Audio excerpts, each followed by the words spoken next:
Bienvenue à tous. Ça me fait plaisir d'être ici aujourd'hui. En fait, je suis vraiment très excitée et je me faisais la réflexion avant de commencer que ça faisait penser à une auteure très connue qui parle de gestion du stress et comment le stress peut être positif et que je me suis rappelé juste avant que ce que je ressens à l'intérieur de moi, so this feeling of agitation I'm feeling right now inside of me is actually a sign that I'm excited. It's not that I'm anxious, that I'm worried, it's I'm excited. My heart is into it today.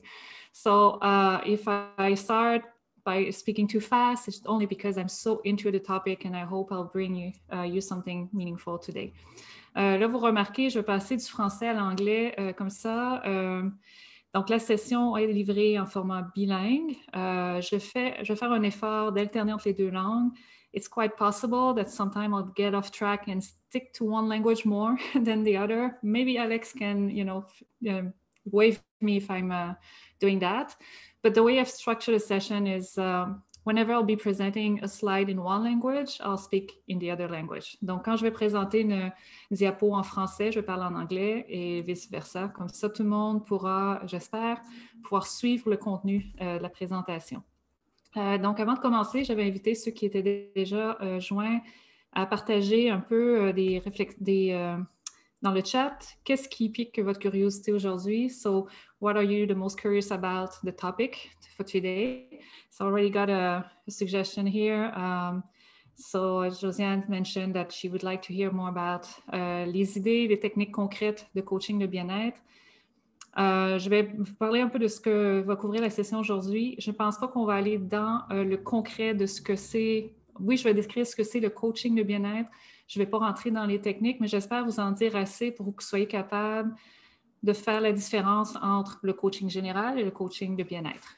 Et si ce n'est pas suffisant, bien à la fin de la présentation, je vous invite à poser les questions, reposer la question, et puis je pourrais peut-être rajouter à ce moment-là. So first, let me introduce myself a bit more. So I'm Chantal Audet, holistic wellness coach. So I'm certified wellness coach, but I'm also certified breath coach and personal trainer.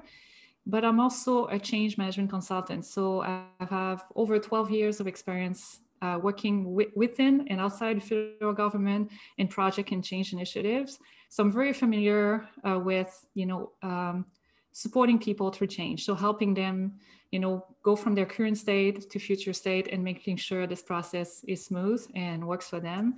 And so when it comes to wellness, I find there's a direct linkages. It's the same thing with just working with individuals or small groups, helping them move towards their desired goals by removing barriers and supporting them along the way.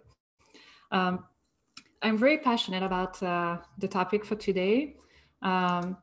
So as you can tell, I'm, playing in both worlds. Wellness has always been a passion of mine. Actually, that was my first topic of study when I was at university the first years, and then decided to go in business administration. But the reason I strongly believe in wellness coaching today, and especially bring in wellness coaching in organizations and change initiatives, is because I see the potential it has to really make a difference in improving leaders and employees' well-being.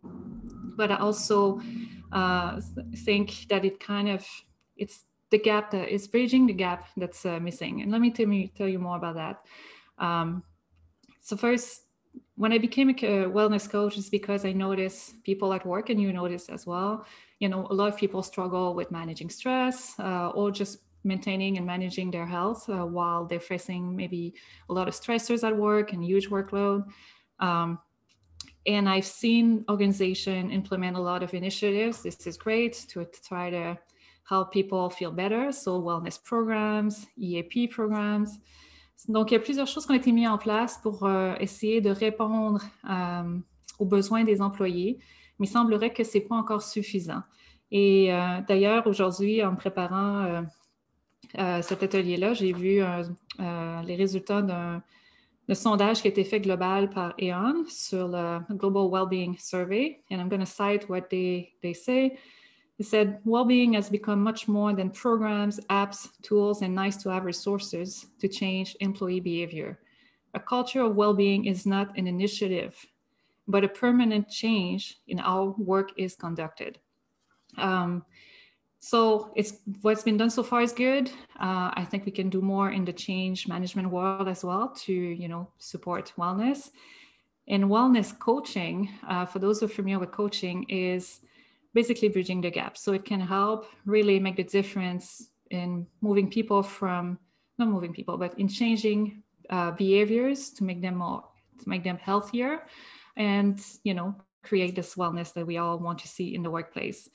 And it's by changing behaviors that slowly we can change the work culture to make physical and emotional well-being part of the way we work. And this is my big goal. Hopefully, eventually, we won't have to think about wellness as something separate, but something integrated in the work. So my intention today for this workshop is to make sure that you understand better what wellness coaching is, if that's the main reason you're here today, because that's the coaching summit. Donc, j'aimerais que vous partiez avec une meilleure compréhension de ce que c'est le coaching de bien-être. Mais j'aimerais aussi soulever chez vous l'intérêt d'explorer l'idée d'incorporer le coaching de bien-être dans vos programmes de bien-être en organisation et aussi dans vos initiatives de changement. Et donc, la présentation aujourd'hui, j'espère, va atteindre ces objectifs-là. Et donc, c'est ça, je vais commencer. Mais avant de vous présenter mon contenu, parce qu'au total, j'estime que je vais parler environ 30 minutes. So I think I'm going to have for about 30 minutes of speaking through the content, but I also want to hear from you. So normally when I deliver a workshop like this, I can see all of you, we can have a discussion, so it's more interactive. So I really hope that you're going to interact in the chat. And to do that, we're going to start right now. I'm going to ask you a few questions and just to get you thinking about the topic so that you're ready after to actually take from it what's relevant for you. So I'll invite Alexandre to copy the questions in the chat. But the first question I have for you is, and please share your responses in the chat. So what challenges is your organization facing as it relates to change in performance? So what have you noticed lately? Qu'avez-vous remarqué que vos organisations ont comme défi en matière de performance des employés, mais aussi du changement? On va attendre un peu que les gens commencent à répondre. J'espère que vous allez bien participer. Je vois qu'il y a quand même plusieurs personnes en ligne, c'est très bien. Alors, on a du changement continu, continual change. Quand vous répondez aux questions, s'il vous plaît, sélectionnez All Panelists and Attendees. Comme ça, tout le monde pourra bénéficier de vos commentaires. Mais là, pour l'instant, je vais lire ce qui passe. Donc, manque de connaissances des gestionnaires. Continual change. The challenges related to integration of new employees in virtual contexts. Inner and cultural norms that are systemic and largely unrecognized. Resistance to do things in a new ways. A lot of folks respond with, that's not the way we have always done things. Yeah, a general resistance to change. How to tell there is a problem because people are working from home until it has gone into a big problem. So we speak to culture, we speak to resistance here. So as you can tell, like it's all related to people's way of thinking and behaving in the organization. Now, what do you think are the impacts of change initiatives on people's well-being? So when we introduce a change, what happens? What do you notice?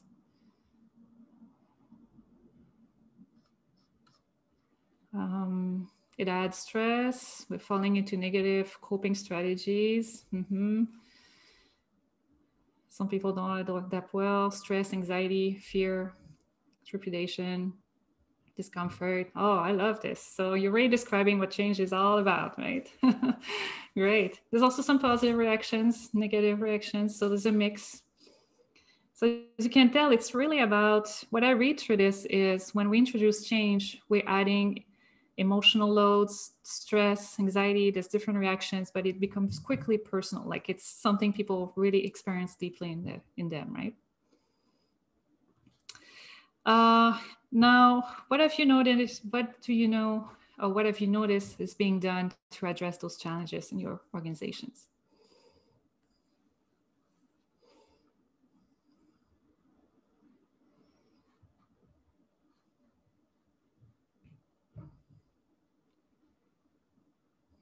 communications, engagement, transparency, communication plus fréquente, information flow, more townhouse. So a lot of communications, right? We're reaching out to people, we're sharing information. Oh, mindfulness classes, yoga. Okay, so, wow, thank you for participating. I have a hard time following all the, what's being written, that's good. Okay, so there's lots, I won't be able to capture all of this, but it's gonna be recorded, so I'll be able to look into this. But this is great. Just gonna share my presentation, but before I do, so everything you've been sharing, you know, it's something I've seen as I've heard, obviously, and I don't think you're surprised to see other people's responses.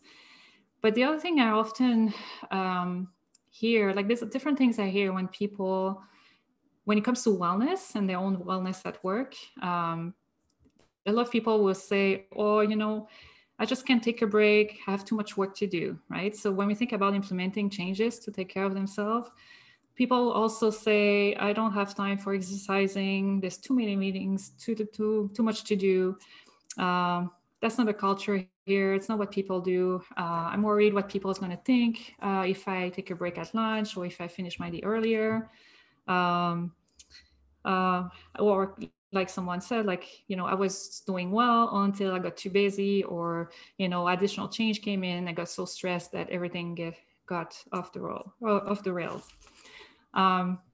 So in a nutshell, it's easy for what I call this, unless you integrate wellness in the work cultures and the ways people are doing things around, then you can be sure that culture will eat wellness for breakfast, if I can say so. All right, so I'm going to share my screen here. Let's get into the topic. OK, donc je vais essayer de faire un effort pour prendre la bonne langue selon la diapo. Donc, comme je le disais, si la diapo est en français, je vais essayer de parler en anglais et vice-versa pour que vous puissiez suivre. Laissez-moi juste modifier ça ici. OK. Oups.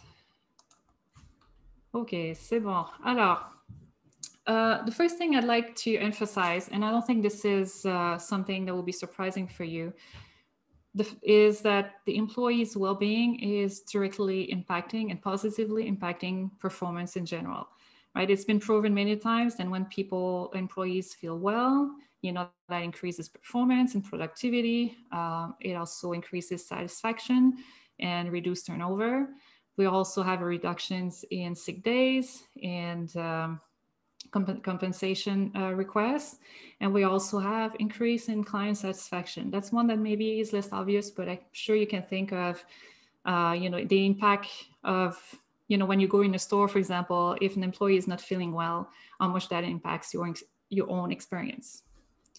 Now, if you take this even to your own experience, when you think of days where you're feeling good, like you're feeling joyful, relaxed, you know, you have energy, you have slept well, how much your work is different and your productivity. And productivity in the context of public service, I mean, being able to focus, do your work, do quality work, right? We're not about just counting money here. So you're able to perform better, and you overall you're more satisfied. But on days where you haven't slept well, you have trouble digesting, or maybe you have back pain, this is really derailing your ability to focus, be creative, or even collaborate with others, and impacts your productivity. So I don't think I need to go further in this. There's a direct link between wellness and employee performance. At the opposite, if you're not too stressed, well, you know, that's going to impact your work. Et ça, c'est les différents éléments qu'on va remarquer si les employés sont trop stressés. Et je mets l'emphase ici sur feeling stress, donc se sentir stressé, parce que le stress lui-même n'est pas négatif, c'est comment on réagit au stress qui peut faire une différence. Donc, quand on a différents éléments autour de nous qui créent une réaction de stress en nous, une réponse de stress, ça peut aller si cette réponse-là, elle n'est pas trop prononcée et pas trop prolongée, ou qu'elle ne surpasse pas notre capacité à y faire face dans le moment. Donc ici, je veux faire l'emphase quand je dis feeling stress, donc se sentir stressé, c'est quand on a dépassé notre capacité à gérer le stress, à y répondre de façon appropriée. Et là, on se sent pas bien, on se sent frustré, dépassé, submergé, donc feeling stress, right? Et quand ça se passe, ben, ce qu'on va faire comme expérience, c'est on va se mal à se concentrer sur nos tâches, on va faire plein d'erreurs, manquer des échéanciers peut-être, on va avoir des relations moins positives avec les gens, on va entrer en conflit avec eux, on va manquer aussi de confiance parce que quand on est très stressé, on n'est pas bien, on est plus sur la défensive, on est moins ouvert, moins confiant. Et bien, on sait ce qui suit. On peut faire face à plus d'absentéisme dans les organisations ou présentéisme. J'imagine que ça existe encore en mode virtuel avec le multitasking qu'on fait pendant les appels. Si c'est votre cas en ce moment, je vous conseille de laisser les choses de côté et vous concentrer sur une seule chose à la fois. Et on est plus porté aussi on est plus à risque de faire un burn-out ou de quitter son emploi ou de partir pour faire autre chose. Et j'ai rajouté aussi plus de résistance au changement parce qu'évidemment, quand on est fatigué, stressé, on n'est pas bien, ben, on est en mode défensif, donc on résiste à tout ce qui vient rajouter à la charge. Et pourtant, et donc, yet, even if we see all of this, we know well-being is important for performance. We know if employees are not feeling well, it's negatively impacting their work. Well, we still see an increase in exhaustion at work. So I'm just citing here a recent study that shows that if you combine the two numbers, there's over 2/3 of people have felt exhausted, at least sometimes, but some of them more often than not. And there's different factors related to work that are contributing to this. So, unfair treatment, unreasonable delays, unreasonable deadlines, workload that is unmanageable, a lack of support from management, lack of clarity of roles, many frequent changes and disruptions. And tout ça, all of this, basically, as I just said, is adding to the load or the experience of having to deal with different stressors. And as it surpasses our capacity, then we can get into chronic stress, which impacts not only our performance, but also our health, right?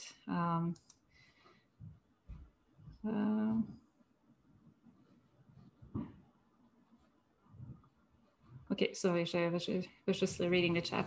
Alexandre, c'est correct pour me voir aussi en même temps que la présentation, si c'est ça qui est voulu. Moi, ça ne me dérange pas. All right. Now, if we consider change, there's two components of change that are related to wellness. First, the stats shows that one of the leading causes, excusez, je passe en français. Une des principales causes d'échec des projets maintenant, de nos jours, c'est la fatigue reliée au changement. Et ça, c'est pour deux raisons. La première, c'est que quand on introduit du changement, comme certains l'ont mentionné dans le chat, on ajoute de l'incertitude, on ajoute du stress. On ajoute une charge, dans le fond, pour l'individu de devoir s'adapter. Puis à chaque fois qu'on demande à quelqu'un de s'adapter, notre cerveau, notre corps réagit avec une réponse de stress pour pouvoir finalement qui doit se réajuster. Et si ça ne s'est pas bien géré, cette réponse-là, ou si elle est trop forte, ben, ça peut générer des sentiments d'inquiétude, d'anxiété, voire les gens peuvent être plus agressifs ou se désengager complètement et tomber dans le désespoir. Donc, finalement, des émotions qui ne sont pas très positives et qui ne nous aident pas. Et quand on tombe dans ces émotions-là, ben, ça réduit notre habilité à penser, à collaborer, à apprendre, à créer et à s'adapter. Et ce sont toutes les choses dont on a besoin aujourd'hui. Donc, les organisations, que ce soit au jour le jour dans le travail ou dans les projets de transformer, d'améliorer les choses, on a besoin que les gens soient capables d'adapter ces qualités-là, mais on ne peut pas le faire quand on est trop stressé. Et à chaque fois qu'on introduit un changement pour aller dans cette direction-là, on rajoute au stress, on nuit à leur bien-être. Et donc, l'autre versant, bien évidemment, qu'est-ce que ça signifie, c'est que donc, pour faire face au changement, il faut déjà avoir une certaine capacité, une réserve d'énergie, être déjà dans un état relatif de bien-être ou de résilience, comme certains pensent, certains le disent, pour être capable de faire face à cette demande-là qui vient bousculer nos habitudes et qui demande un investissement de soi. Donc, pas surprenant que toutes les initiatives, ou en tout cas une grande majorité des initiatives de transformation, ont beaucoup de retard ou ne rencontrent pas le succès escompté parce que les gens sont fatigués, ils ont du mal à gérer ce que ça demande et sont déjà au bout du rouleau en partant. Ça disparaît ici, c'est un peu long.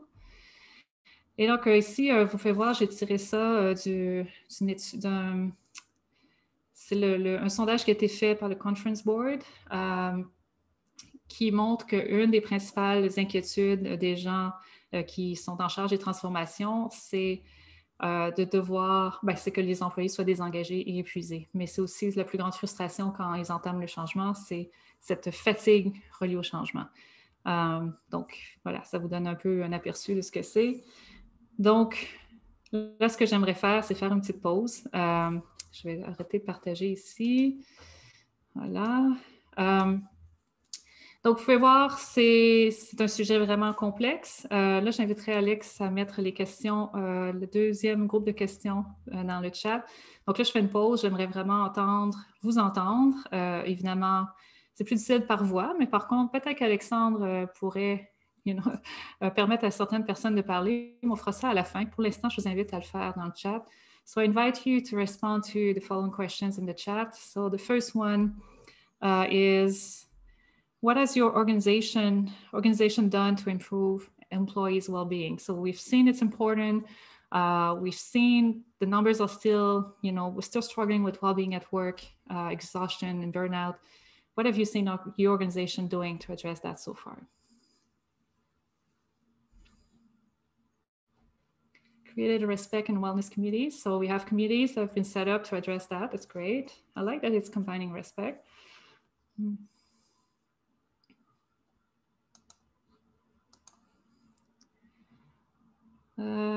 Resilience learning opportunities, EAP webinars, information session, but no systemic changes, mental health workshops. So lots of information, training, workshops, like webinars. So you've been provided access to a lot of very good tools and information. Transparent communication, so that's good from management, I guess. Well-being program and workshops, champions on wellness, with a lot of talk to changing deadlines and workload. That's great. So we're starting to see that those committees are addressing how we work as fundamental to improving well-being. Lots of info and training, no work culture change. Yeah, it's hard to change culture, right? Peer support program, that's great. All right. Et quel est l'impact que vous avez vu de des initiatives de changement? Sorry, c'est pas ça la question. L'autre question, c'est plutôt, qu'est-ce que vous avez vous-même essayé dans l'année qui vient de passer pour améliorer votre bien-être? What have you personally tried in the past year to improve your own well-being? And we'll consider well-being at work, but well-being in general. I never worked out more. Good. So more time for doing this or easier access to it. Art projects, flex schedule, modeling time off and unplug time. Break to stretch. Good. More yoga, plus de yoga, drink more water. Donc, virtual socializing, lots of reading article, trying to sleep more and better at work. So that's great. So flexible hours, okay. So that's lots of things people have tried. So that's great. I guess this past year has provided opportunities to actually figure out different ways of taking care of ourselves. I think we all felt the need to address our well-being. Now, may I ask you how successful these things that you've put in place, these practices were in improving your overall sense of being? Ou de façon générale, comment les initiatives qui ont été mises en place par les organisations spécifiquement c'est quoi l'effet qu'ils ont eu? Est-ce qu'ils ont eu du succès pour améliorer le bien-être des gens?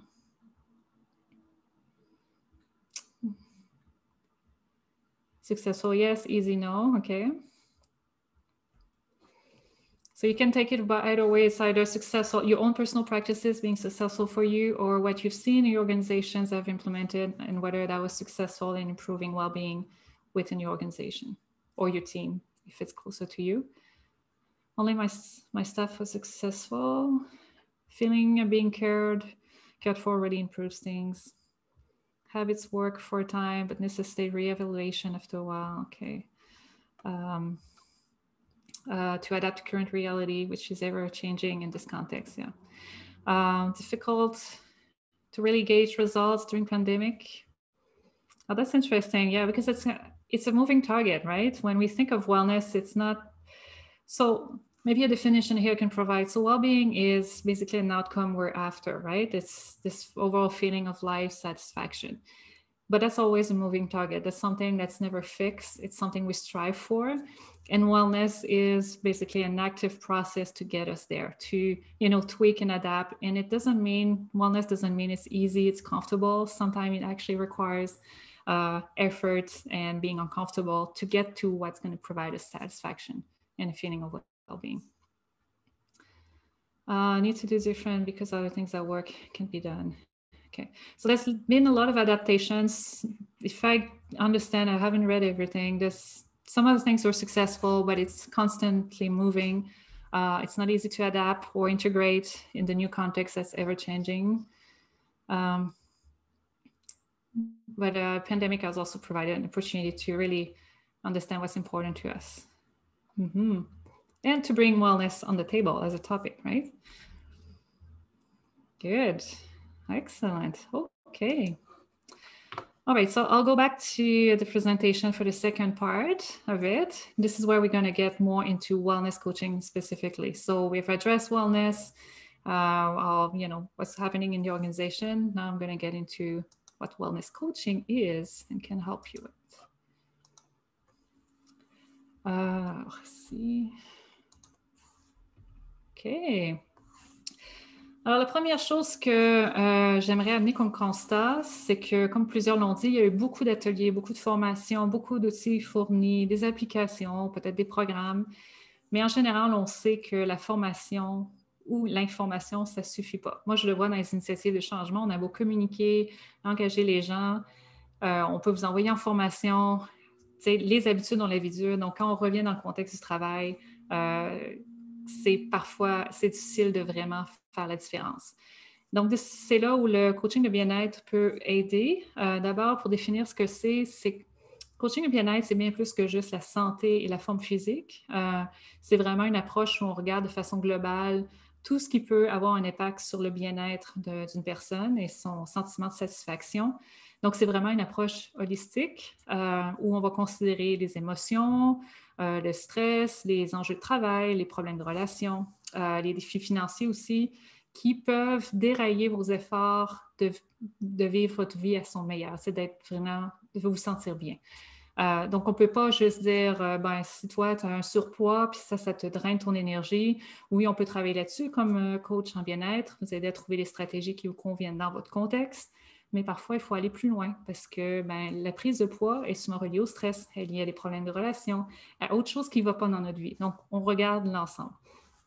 Et quand on regarde l'ensemble, donc ce qu'on fait, c'est qu'on ne va pas juste vous dire, voici une prescription. On n'est pas des docteurs. Hein? Les coachs, vous le savez maintenant, dans ce sommet-là, quoi qu'on vient de commencer le sommet. Mais le coaching, c'est plus que ça. C'est vraiment travailler avec l'individu pour voir, mais qu'est-ce qui a empêché cette personne-là de mettre en place ce qu'elle pense qui est bien pour elle. Quite often, we know what we need to do and we don't do it. Or we find there's different barriers in our way. Or we have so much we think we could do, or we're so unwell that we don't know where to start. Right? Donc, un coach peut vraiment aider, amener la personne à vraiment clarifier où est-ce qu'elle veut aller, qu'est-ce qui ferait la différence pour elle, enlever les barrières sur le chemin, que ce soit les croyances, les façons d'interpréter les événements, et donc aussi de clarifier les intentions et de déterminer une action à la fois qui va l'amener vers son bien-être. Je vais juste déplacer ça. Et en bout de ligne, l'idée dans le coaching de bien-être, c'est vraiment de bâtir des nouvelles habitudes.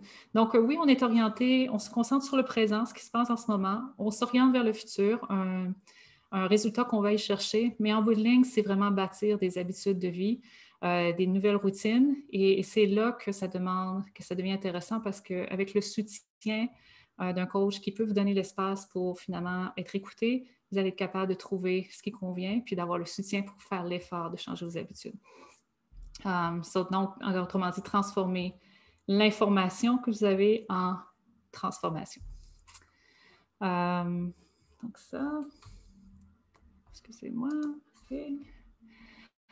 So, how can Wellness Coach help you? So I've just touched on it a little bit, but really it's about building new lifestyle habits, so healthy habits. And because it requires a lot of energy and determination and time, having someone work, on your journey with you to help you, guide you, to remove blocks and support you is really useful. So a coach can help you identify and clarify your goals for well-being, stay on track with accountability and support. We can also explore your personal motivations. So what is it that you really want? And also remove obstacles. And this is where I think wellness coaching gets a bit more specific than coaching in general, because everything I've just mentioned, if you're just a coach, a coach is a very important role. But as a wellness coach, we do work as a coach with the process of helping you find your own answers, empower you to make choices and move forward. But we also have another hat that we wear, where we're also kind of a guide and sort of an expert in wellness. And so this is where we can help you, guide you towards the resources that are available for you, discover your own capabilities to care for yourself. We can help you build the fundamental healthy habits. So there are things that are fundamental for us to feel good and be resilient. So we can help you with that and make it personal. So start where you are and what's the next step that's most significant for you. And we can also provide you different tools to help you achieve your objectives. But overall, we also provide, with empathy and compassion, the safe container for you to actually explore what actually you need and how you can get there. All right, so that's for wellness coaching. Now, who can benefit from wellness coaching? Qui peut bénéficier du coaching de bien-être? Je pense que ça s'adresse à peu près à n'importe qui veut se sentir mieux ou meilleur. Donc, ça peut être quelqu'un qui déjà se sent performant au travail, mais qui voudrait aussi avoir de meilleures relations dans sa famille, donc finalement être performant dans toutes les sphères de sa vie, pas juste sa carrière. Ça peut être pour mieux gérer son stress et ses émotions, comme dans le cas d'une initiative de changement, par exemple. Donc, avoir du coaching peut nous aider à vivre tous ces bouleversements-là qu'on nous amène et faire du sens de ce qui se passe. Ça peut être pour quelqu'un qui veut juste mieux comprendre, mais pourquoi je me sens fatiguée, désengagée ou insatisfait. Souvent, on a toutes sortes d'émotions qu'on vit, mais on ne sait pas d'où ça vient. Alors, ça peut être pratique de travailler avec un coach pour aller au fond, aller à la source du problème. Ça peut être parce que vous voulez avoir plus d'énergie, vous sentir mieux tout simplement, ou éviter le burn-out et la dépression. On parle beaucoup de travail, d'équilibre travail-famille, donc ça peut être aussi de vous accompagner là-dedans. Ça peut être pour les gens qui en général, voudraient améliorer leur santé, mais qui n'ont pas eu vraiment de succès jusqu'à maintenant. Donc, on a toute l'information, mais la personne peut-être a encore des problèmes, je ne sais pas, de surpoids, de diabète, de problèmes de sommeil, et donc elle cherche des nouvelles solutions. Un coach en bien-être peut aider avec ça aussi. Et finalement, un autre aspect où un coach en bien-être peut aider, c'est avec la peur de ne pas savoir par où commencer. Parce que des fois, la tâche est tellement grosse qu'au final, on ne fait rien parce qu'on ne sait pas par où commencer. Donc, un coach peut nous aider à clarifier une prochaine étape qui est gérable, qui est à la hauteur de ce qu'on peut faire pour commencer à créer des nouvelles petites habitudes qui vont créer un effet boule de neige en bout de ligne. Donc, voilà, ça, c'est pour ce que c'est un coach en bien-être. Bon, maintenant, j'arrive dans le cœur du sujet, à mon avis. Donc, pourquoi on introduirait le coaching de bien-être dans les organisations? À mon avis, on ne peut pas juste... ça peut être utile, mais parfois, c'est difficile de considérer le bien-être juste en dehors du travail. Donc, n'importe qui d'entre vous pourrait décider, par exemple, de faire appel à mes services ou un coach en bien-être.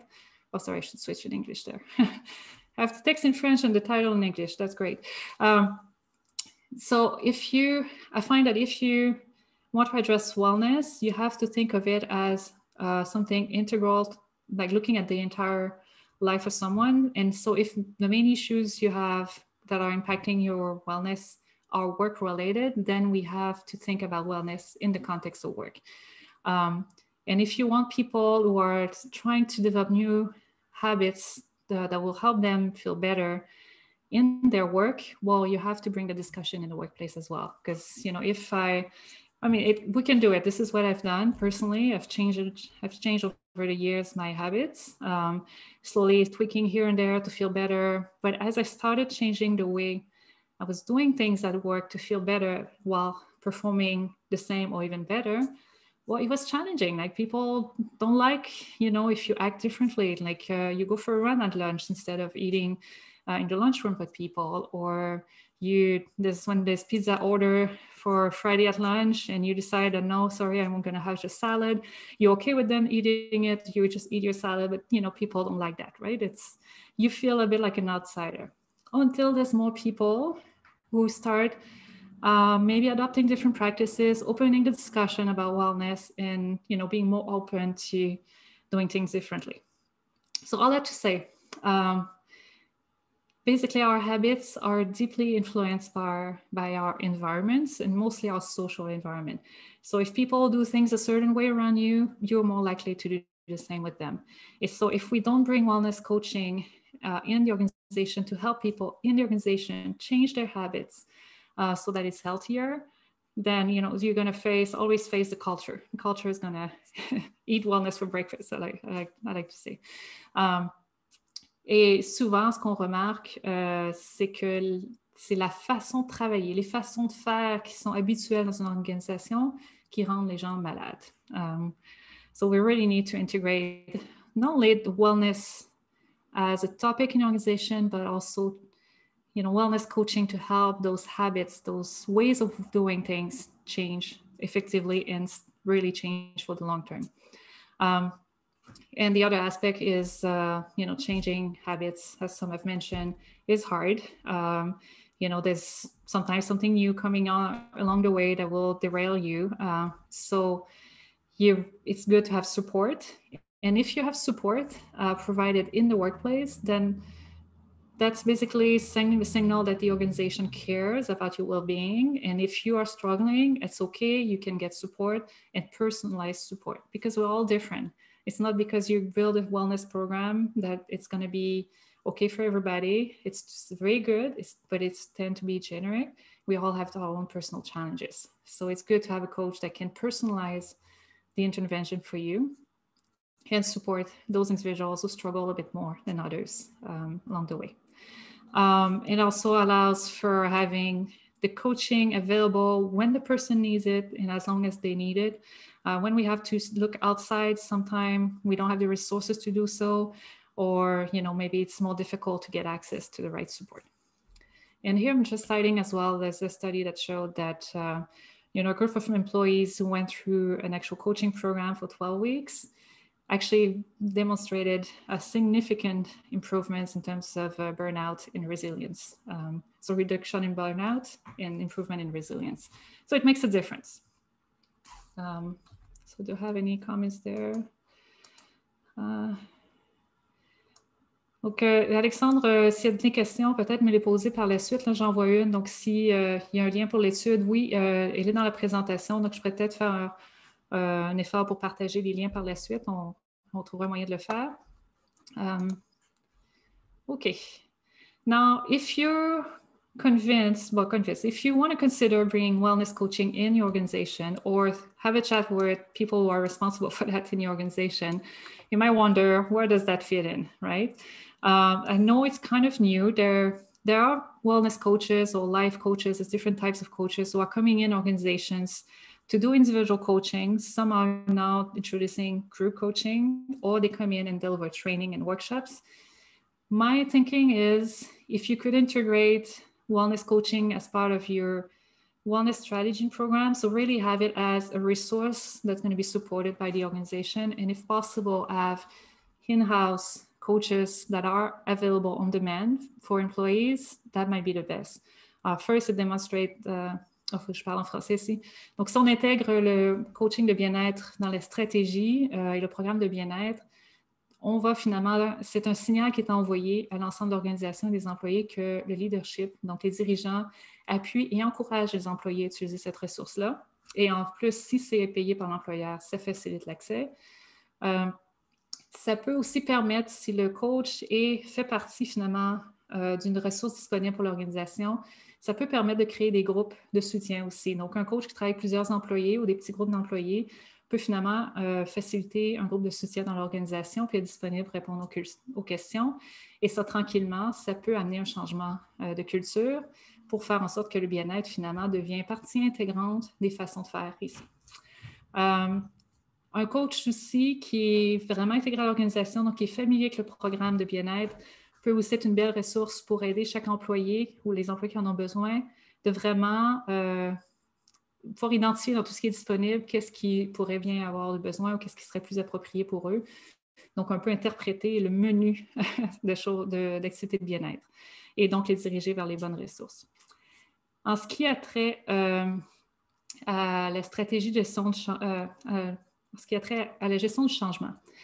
Moi, ce que je vois comme consultante en gestion du changement, je travaille avec les organisations. Bon, j'amène toujours un peu ce chapeau-là dans mes interventions, mais le coaching en bien-être pourrait être introduit dans la stratégie comme on coach les leaders du changement pour accompagner les employés, mais c'est d'ajouter la composante bien-être. Donc, donner finalement du coaching aux dirigeants, aux ceux qui sont responsables du changement pour qu'ils prennent soin eux-mêmes de leur santé, leur énergie, et de façon à aussi pouvoir les équiper à mieux être à l'écoute du bien-être des employés durant le changement, donc comment le changement les affecte au niveau de leur santé, leur stress, leur énergie en général, et pouvoir finalement être à l'écoute et y répondre. Et tout ça dans le but de réduire un peu l'incidence de stress et d'anxiété et de fatigue que peut imposer le changement. Donc, moi, je pense qu'il y a une opportunité là aussi d'offrir du coaching pour les change leaders. Donc, voilà, j'ai fait un grand tour du sujet. Moi, je parle vite. Je suis sûre que vous avez plein de questions. Je vais fermer ça maintenant. Attendez. Hop là. Et je vais vous repasser la parole. Chantal, il y a une question dans le Q&A. Can we have the copy of the PowerPoint? Et puis la deuxième question, c'est I wonder if departments have wellness coaches. Can wellness coaching be accessible through the employee assurance program? D'abord, pour la question de présentation, oui, je peux la rendre disponible. Donc, je vais m'arranger avec les gens du sommet pour la rendre disponible. Je vais rendre disponible la version que j'ai utilisée, donc qui est bilingue. If you, for some reason, you'd like to have a presentation either in English or in French, then we can reach out, we can have a discussion, see if I can just come in and maybe present to a group who's interested. But the presentation I'm showing today, I can make it available, obviously. Pour le coaching, c'est un peu l'endroit, donc comment il faudrait être accessible là, à travers les avantages ou les programmes d'employés. C'est un peu comme la zone grise. Hein? On n'est pas des professionnels. We're not like professionals like, I don't know, a dentist or a doctor or a physiotherapist where we're listed on the benefits. So I don't think this is where you can get access and get the funding or reimbursement. Refunds for paying for a wellness coach. That being said, I think the Health Canada, what's called the Specialized Organizational Services, they have coaching as part of their offering. So you can always reach out to them and ask if they have on their list some wellness coaches. I'm in the process to be listed with them, so that's something that's possible. So they might have other wellness coaches as well available through this program. But this program is meant to support organizations in temporary and specific needs. But what I think might be a good way is if we link wellness to performance, then wellness coaching is really about the leadership in performance. So it's also, the other way is maybe considering it as a training cost. So I'm not sure how open the organizations are to consider that, but if you invest in wellness coaching for 3 months with a coach, you know, it may actually improve your overall performance and ability to focus and deliver. And so overall, you know, it's like training. You're building new habits that will help you along the way for a long time. Je vois une question aussi. Quelles sont les formations suggérées pour répondre aux besoins de l'organisation? Ouais. Je trouve que la question est un peu vague. Je me demande si Muriel, qui pose la question, pourrait prendre parole si elle désire ou peut-être approfondir ici. Parce que je ne sais pas qu'est-ce qu'on veut dire par répondre aux besoins de l'organisation. Donc là, s'il y a d'autres personnes qui ont des questions, allez-y, n'hésitez pas. Je prends le temps. Oui, on va la Muriel. Super. Alors, Muriel, est-ce que tu peux approfondir, s'il te plaît?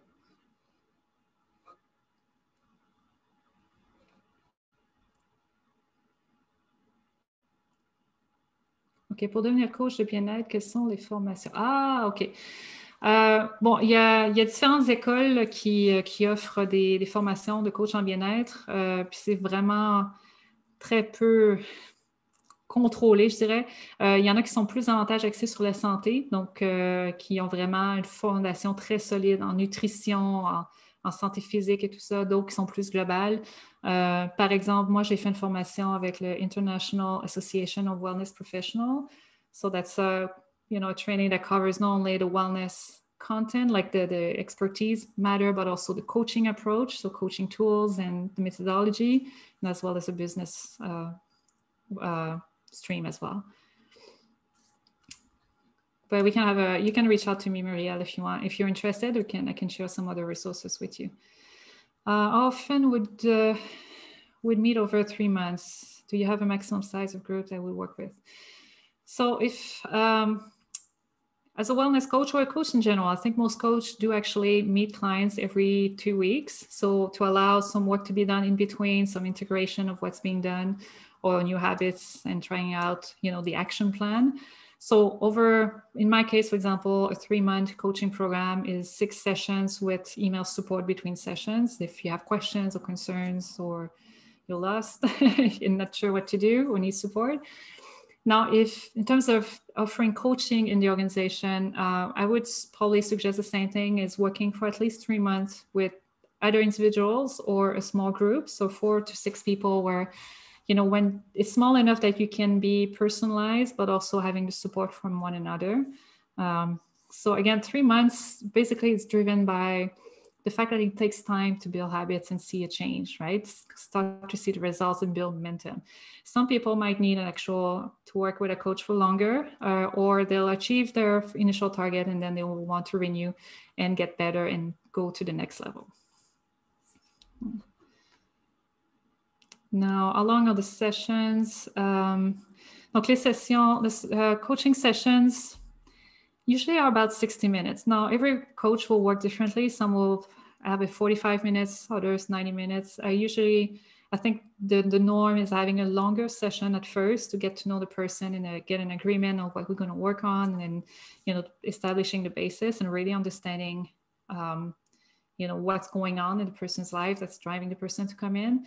But usually 60 minutes is good enough to, target a specific topic, go through it, get some insights and define an action plan that you can work on for the next session. Now, merci Alexandre de suggérer. Donc, si vous êtes aussi intéressé à poser des questions donc de vive voix et à participer au dialogue, je vous inviterai à le faire. Ce serait très intéressant d'avoir d'autres usages et d'autres voix qui se partagent. Donc, juste lever votre main, just raise your hands if you want to be brought up on the screen and talk, and Alexandre is going to make that happen for us. Now, if there are no more questions, I'm just going to share with you last three final questions I'd like you to consider. Then I'll do my closing for the session, but I'll remain available after for additional questions if you want to stay So that should be, you know, a 60-minute session is long enough, I find, for attention. But if you're really interested in the topic, I'll remain available afterwards for questions. So Alexandre, if you could bring up the last 3 questions. So what I'd like to hear from you now is, qu'est-ce qui vous a été le plus utile aujourd'hui dans la présentation? Ou quels sont what are the insights maybe that you got, or the breakthroughs, or, you know. Alors, partagez dans les commentaires, s'il vous plaît, in the chat. Again, you also, if you want to speak with your voice, you can always raise your hand. I really like to interact with people, by the way. You know, as a coach, you know, we're often more in a position where we like to listen to people than talk. So it would be great to hear from you. All right. So what was the most useful for you today? Hearing about what wellness coaching is, yeah, in the context of the summit, there's different types of coaches. Wellness coach is part of international, yes and no, it depends on the training. The thing is with wellness coaching or health coaching, because we wear 2 hats, like we have in the training I follow, for example, I have a coaching methodology that's kind of aligned with ICF, but not quite. There's 1 or 2 steps missing. But we also have kind of an expert, it's not really an expert, but a knowledgeable hat, like the guide hat. You know, it's a little bit of a different flavor where we do coaching, but we also guide and advise. So it's not clear cut that all wellness coaches will be recognized by the ICF. In the case, as I said in my training, I made sure we had the actual coaching approach, coaching methodology to help, you know, drive from people what they want, help them find their own, you know, solutions. So that's very important to me. But I'm not aware of, I think there might be 1 or 2 training out there that are directly ICF accredited, but most of them will help you get there, but you need to get more coaching experience to get the ICF recognition. So just going back to the comments here, I missed a few. I didn't know about this wellness coaches. It's great to see that the approach is holistic and tackles all aspects of the being.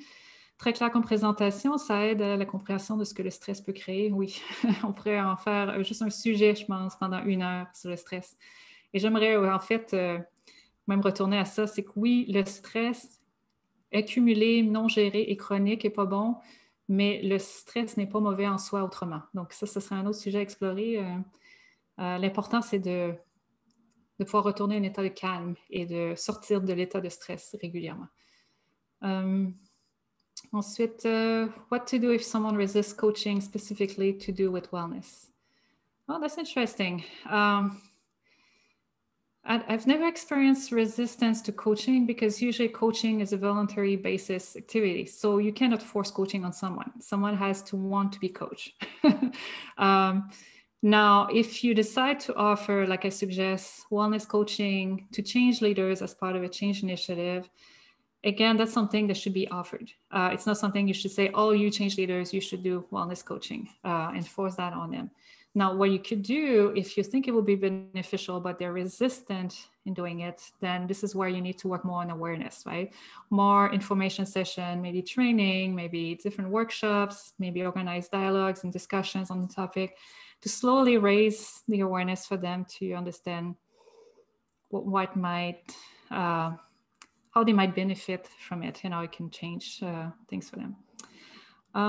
So another insight, learning more about the importance of wellness coaching. I would like to see more change management in departments. Yeah, I would like to explore more the idea and run it by my management to see if there is an interest and possibility finance-wise. Mm-hmm. And for those who are, interested in just exploring what this could be and if it's feasible and if there's openness in your organization, we're going to share here, and actually Alexandre will put in the chat a link to my feedback form, and you can go and fill it out and identify if you'd be interested, or if you know an organization that'd be interested in having a discussion about this, and invite me. That's one way to do it. Very useful to have the language around why training information is not enough. Focus on action learning as a learning mechanism. Like the link made to change management, how often do you deviate into change management practices with a leader or department? That was a question for me. How often do you deviate into change management practices with a leader or department? I'm not sure exactly what's meant by the question, but like if I'm in a change management role, I am an advisory role, but I also do coaching, right? And change leaders. If I'm hired to work on wellness, I just do wellness. But you know, wellness may imply for some leaders that they need to consider the impact of change on wellness. Donc voilà, j'ai plein de questions aussi, plein de beaux commentaires, super. La prochaine question pour vous, c'est quels seraient d'après vous les principaux points à retenir? So what are your key takeaways? I think you've already shared some of that, but if you walk away from this session today, what's the main takeaway for you?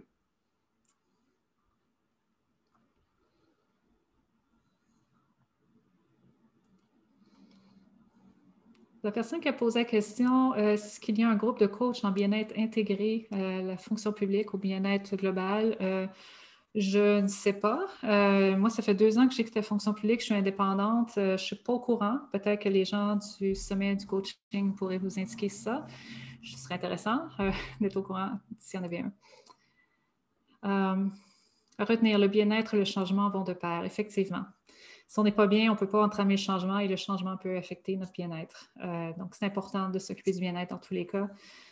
Le stress, c'est ce que l'on en fait qui compte, effectivement. Mais on a besoin d'outils ou de saines habitudes ou de façons de faire pour mieux le gérer. Et la dernière question, moi, j'aimerais vraiment, ça c'est le chapeau coach, avec toute cette information-là, qu'êtes-vous inspiré à faire aujourd'hui à la suite de ça? So what are you inspired to do as you walk out of this session today?